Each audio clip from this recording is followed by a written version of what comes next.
করেন এই নির্বাচনে আমরা যদি দেশে থাকতাম আরও 12-15-20টা চেয়ার হয়তো পেতাম, কিন্তু এখন চেয়ারওয়ালারা সংসদে আসে না। ইসলামের নামে কোনো একটা কথা তারা উচ্চারণ করতে পারছে এই পর্যন্ত। তাহলে এইভাবে শুধু টুকু জগন্নাথ হয়ে যাওয়ার জন্যই কি আমরা রাজনীতি করি? আমরা ঠিক তখনই যাব যখন ওমরের মতো প্রবলভাবে আমরা হইতে পারবো। শুধু যাইয়া একটু নাড়াচাড়া করা মানে কাজের কাজে কিছু নাই, আগের মতোই দুর্নীতি থাকবে, আগের মতোই স্বামীকে বেঁধে স্ত্রীকে ধর্ষণ করা হবে, আগের মতোই সকল প্রকার অন্যায় অবিচার চলবে, আর আমরা মনে মনে ফ্লেভার নিব যে না এখন ইসলামী সরকারের কাছাকাছি আমরা চলে আসছি। এরকম ধোঁকাবাজির রাজনীতি আমরা করি না। আমরা আল্লাহর কাছে দোয়া করি যে আল্লাহ ওমরের মতোই আমাদেরকে ক্ষমতার মজনসে বসার তৌফিক দাও। 12ই জানুয়ারি ফেব্রুয়ারি বাংলাদেশে একটা নির্বাচন হয়েছে। এই নির্বাচনে ইসলামী আন্দোলন বাংলাদেশ মূলত একটা ধাক্কা খেয়েছে, তবে ধাক্কাটা প্রয়োজন ছিল। আমরা সবাই আল্লাহ তাআলার কাছে দোয়া করছি কি বলে, যে আমরা এই দেশে ইসলামকে চাই, ঠিক কিনা? নাকি ইসলামের নামে ওই দুধের নামে ঘোল খাওয়া বা এই ধরনের কিছু আমরা চাইছি নাকি? ইসলাম তো ইসলামই, আমরা ইসলাম চেয়েছি, তাই না? তো এই কারণে আল্লাহ তাআলার কাছে আমরা দোয়া করছি, আল্লাহ তাআলা মনে হয় দোয়া কবুল করছেন। এখন আমরা চাইছি ইসলাম, কিন্তু এইটা আসার রাস্তাটা তো এতটা সহজ না। আমরা আল্লাহর কাছে চাইছি, আল্লাহ রাস্তা এখন আস্তে আস্তে তৈরি করতেছে। তবে প্রিয় ভাইরা, আমি আলোচনা দীর্ঘায়িত করব না, সংক্ষেপে 2টা পয়েন্ট শুধু বলবো।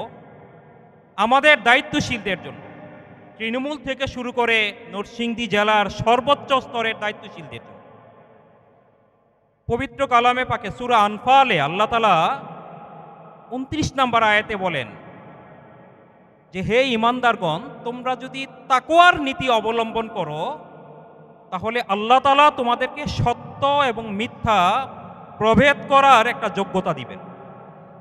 এটা খুব গুরুত্বপূর্ণ। ইসলামের নামে তো অনেকেই আসতেছে, যে কেউ একটা ইসলামের নামে বলে দিল আর আমরা হই হই করে সেদিকে চলে গেলাম, আসলে দেখা গেল এটা ইসলাম না। তাহলে কি প্রতারিত হওয়ার সম্ভাবনা আছে না? এটা একটা সতর্ক থাকার বিষয়। দ্বিতীয় আরেকটা বিষয় হইল, আল্লাহ তাআলা সেটাও কোরআন শরীফে আনফালের মধ্যে আল্লাহ বলে দিলেন, যদি তোমরা পরস্পর কলহ করো তাহলে তোমাদের হাওয়া প্রভাব কমে যাবে। অনেকে আমাদেরকে বলেন যে নির্বাচনের আগে মিডিয়া আমাদেরকে এত পিছে পিছে ঘুরতো, এখন আমাদের বিবৃতিও কেউ নিতে চায় না। আমি বলবো যে প্রবলেমটা তো আপনার মধ্যে আর আমার মধ্যেই। নির্বাচনের পরে কি হয়েছে না হয়েছে এটা নিয়ে আমরা পরস্পর কোন্দল শুরু করে দিচ্ছি। দায়িত্বশীলরা আমরা কেউ হাল ছেড়ে দিচ্ছি, কেউ বলতেছি যে না কেন্দ্র যেভাবে চলে আমরা সেইভাবে চলবো, কেউ যাচ্ছে কোনো একটা কাজ করতেছেন না। তো আসলে এই যে পরস্পরে মানামানির ক্ষেত্রে যে ঘাটতিটা তৈরি হচ্ছে, আর আল্লাহ তাআলা কোরআনে বলে দিয়েছেন যে এরকম করবা তোমাদের প্রভাব কমে যাবে। ভাই আমাকে দেখে আরেকজন ভয় পাইত যে আমি কি বাঘ না ভাল্লুক, কিন্তু আমাকে মানতো সে। এটা হলো আমার পরহেজগারির কারণে সে আমাকে মানত। কিন্তু যখন আমি এই ইসলামে মনে করেন এই নির্বাচনে আমরা যদি দেশে থাকতাম আরও 12-15-20টা চেয়ার হয়তো পেতাম, কিন্তু এখন চেয়ারওয়ালারা সংসদে আসে না। ইসলামের নামে কোনো একটা কথা তারা উচ্চারণ করতে পারছে এই পর্যন্ত। তাহলে এইভাবে শুধু টুকু জগন্নাথ হয়ে যাওয়ার জন্যই কি আমরা রাজনীতি করি? আমরা ঠিক তখনই যাব যখন ওমরের মতো প্রবলভাবে আমরা হইতে পারবো। শুধু যাইয়া একটু নাড়াচাড়া করা মানে কাজের কাজে কিছু নাই, আগের মতোই দুর্নীতি থাকবে, আগের মতোই স্বামীকে বেঁধে স্ত্রীকে ধর্ষণ করা হবে, আগের মতোই সকল প্রকার অন্যায় অবিচার চলবে, আর আমরা মনে মনে ফ্লেভার নিব যে না এখন ইসলামী সরকারের কাছাকাছি আমরা চলে আসছি। এরকম ধোঁকাবাজির রাজনীতি আমরা করি না। আমরা আল্লাহর কাছে দোয়া করি যে আল্লাহ ওমরের মতোই আমাদেরকে ক্ষমতার মজনসে বসার তৌফিক দাও। এটা শুনতে ভালো লাগবে, কিন্তু ভাইয়েরা, আমার দায়িত্বশীল ভাইদেরকে অনুরোধ করব, সামনে আরো অনেক পথ পাড়ি দিতে হবে। আপনাদের দায়িত্বের যোগ্যতার বিকাশ ঘটাতে হবে। সুতরাং আমি সবাইকে অনুরোধ করব, জেলা দায়িত্ব থেকে শুরু করে ইউনিয়ন, থানা, ইউনিয়ন এবং তৃণমূলের সকলের প্রতি অনুরোধ করব, আপনারা কেউ হতাশ হবেন না। আমরা আল্লাহ তাআলার কাছে চেয়েছি, আল্লাহ তাআলা আমাদের রাস্তা তৈরি করে দিচ্ছেন।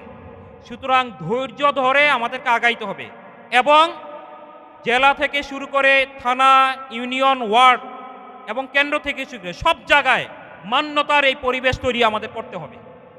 আমাদের মনে রাখতে হবে, যদি আমরা এখানে পিছলা খাই তাহলে বড় রকমের বিপদ আমাদের উপর আসতে পারে, যেটা আমরা আজকে পশ্চিমবঙ্গের ব্যাপারে চিন্তা করি। সুতরাং আমরা কোনো রকমের ভুল করতে চাই না, পিছলায় পড়তে চাই না। আমরা এতটুকু চাই যে আমরা যতটুকু আগাবো তার চেয়ে যেন পিছাইতে না হয়। সুতরাং আমি আমাদের সকল দায়িত্বশীলদেরকে অনুরোধ করব, সামনে 16 তারিখে প্রশিক্ষণ বিভাগের একটা কর্মশালা ঢাকায় হবে, জেলার প্রশিক্ষণ, সহকারী প্রশিক্ষণ এবং যুব আন্দোলনের প্রশিক্ষণ সম্পাদক এবং শ্রমিক আন্দোলনের প্রশিক্ষণ সম্পাদক ওনারা ঢাকায় আসবেন। এরপরে পর্যায়ক্রমে আমরা সারা দেশে প্রত্যেকটা শাখায় শাখায় আমরা আমাদের নতুন পরিকল্পনাকে আমরা বাস্তবায়ন করব। সবাইকে অনুরোধ থাকবে, আমাদের আমির যখন যেইভাবে বলেন আমরা ঠিক সেইভাবেই সাড়া দিব ইনশাআল্লাহ।